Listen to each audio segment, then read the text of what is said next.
Imagine a vast, remote chessboard spanning continents, where empires played a high-stakes game without direct warfare. This was the Great Game, a geopolitical rivalry that profoundly shaped the 19th century, leaving a lasting legacy on the region. The strategic stages of the Great Game between the British and Russian empires changed significantly over time, evolving from initial reconnaissance and border consolidation into a more complex competition for influence, ultimately leading to a series of buffer zones and treaties rather than direct conflict. The core mechanism driving these changes was the relentless pursuit of imperial security and expansion. Both Britain, concerned with protecting its Indian Empire, and Russia, seeking warm-water ports and southern expansion, viewed Central Asia as a vital strategic frontier. This rivalry intensified as technological advancements, like improved mapping and communication, allowed for deeper penetration into previously uncharted territories. The perceived threat from each power spurred escalating defensive and offensive maneuvers, constantly redefining the strategic objectives and methods.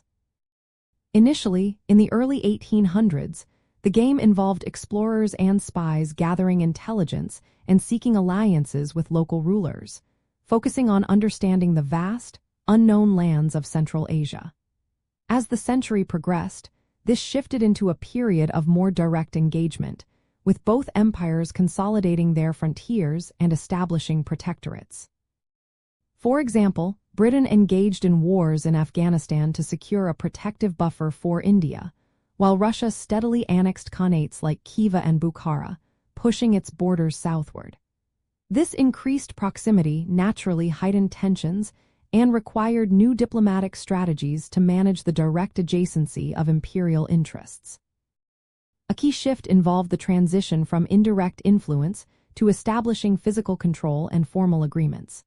The construction of railways, such as Russia's Trans-Caspian Railway, dramatically altered logistics and projection of power, turning distant territories into accessible strategic assets.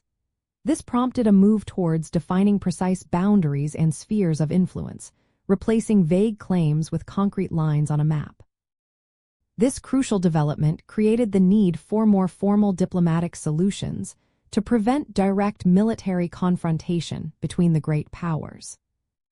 Understanding these evolving stages helps us appreciate that the Great Game was not a static conflict, but a dynamic, ever-adjusting interplay of power, geography, and diplomacy.